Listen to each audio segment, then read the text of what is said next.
Hi there, welcome to this video on intimacy with God. So today's challenge is about atmospheres. So if we think about atmospheres, we usually think on, our surrounding, our atmosphere, what's around us, how's that going? And I'm going to talk about two types of atmospheres. The external atmosphere, which is, what we normally would equate to an atmosphere, and our internal atmosphere.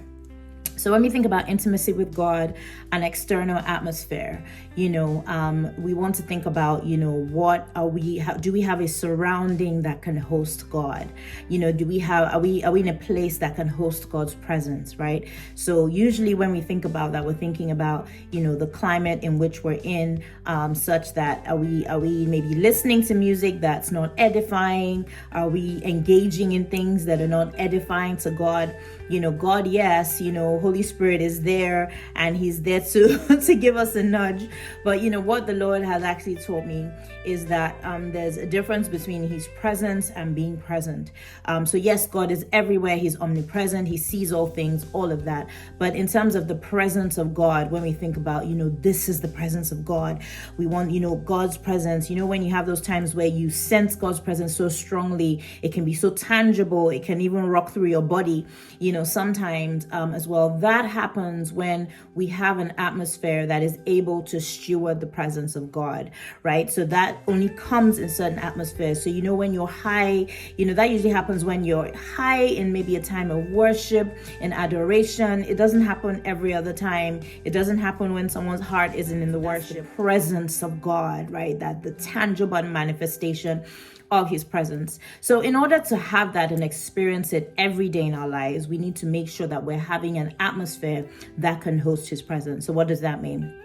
That means in the things we engage in, we're engaging in things that edify, things that are pleasing to God, right? Things that, are would not grieve Holy Spirit, So we want to make sure that we're not engaging in listening to music that is not pleasing to him, maybe watching things, being in conversations that are not pleasing to him, or just finding ourselves in atmospheres that we know that God is not going to be happy. And that's it's not rocket science. We all know that. Sometimes we may find ourselves in places like that, but as you grow in God, you can know how to remove yourself very quickly from those situations. So practical way of just making sure we can even start to do this in your home or wherever you are, start to think about what you're listening to, what you're allowing in, even just ordinarily, what are you having play in your background? I do things that sometimes I will just, play, instrumental worship music just in my atmosphere overnight sometimes, right? So I would just do that, even if I'm not necessarily in the room, just to create an atmosphere for God to know that you are welcome, Lord, in here, host of heaven, your angels are welcome into this presence. So just, thinking about how you do that, what you allow things to be watched in your house as well, the sort of movies you're watching or things you're engaging with. Be conscious. Holy Spirit will tell you, I can't tell you the exact details, but he will bring to your knowledge maybe the things that you need to start thinking about doing and incorporating to really host the presence of God. That's the external atmosphere. The internal atmosphere, I won't want to say one is more important than the other, but that's actually perhaps the most important, because once the internal is dealt with, the external kind of just takes its course, right? So it's easy to implement. The internal atmosphere is what's going on in your heart. How is your heart? What's your heart posture? What's going on? Is there chaos? Is there bitterness? Is there anger? Is there jealousy, envy? All of these things, what's going on? Because if your internal atmosphere isn't right, then you need to address that. And the beautiful thing is that the person that we address it to is the person we're looking to be intimate with. We bring that to God in a very real way of, God, I am dealing with this emotion of maybe it's fear, maybe it's anger. Lord, why do I get angry, so easily? Why do these things, and I look in hindsight, it's not a big deal. Why do these things spark off, whatever it is? Maybe it's something you've just started to notice, or maybe it's something that's always been there, but because you're growing deeper in God, you're starting to notice that this isn't right. Why do I feel some kind of way? Why do I, all sorts of things. You'll be surprised to know that a lot of people have a lot of things harboring in their heart. And our heart is actually the altar on which God looks at everything. The Bible tells us that God sees the heart. He looks in our heart and he sees what's going on in the commotion. So it's important that we deal with our internal atmosphere. So we bring those things to God. God, be real with him, because there's no point not being real with him.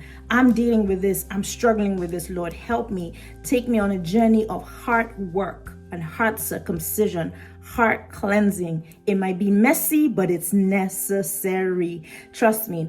And as you begin to journey with him on that, he will begin to show you what's in your heart. He'll begin to show you how to get over those things. But most importantly, he will show you the root cause to how that thing got in there, so that you can journey with him to address it. Maybe it came in through something someone said, something that happened in your past, a trauma, or just your view of yourself, your identity. A lot of things are rooted in identity and people not understanding who they are in God.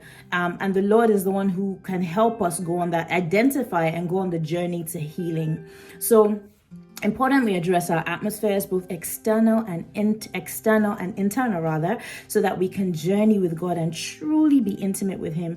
And that whole process of, especially our internal atmosphere, of going through that healing process, is one of intimacy, because you come to God as open as a book and you're like, God, I don't know why this is here, please help me. And be open, and to what he tells you, and just surrender yourself to him and journey with him. He will lead you on the path to complete healing and restoration. And when God restores, oh my gosh, I have testimonies for days. All right, take care and God bless you. Make sure you carry out this task. Don't forget to share this with a friend. Even if it's almost over, make sure you share with a friend so that they can go back and learn about this journey of intimacy. Take care. Bye.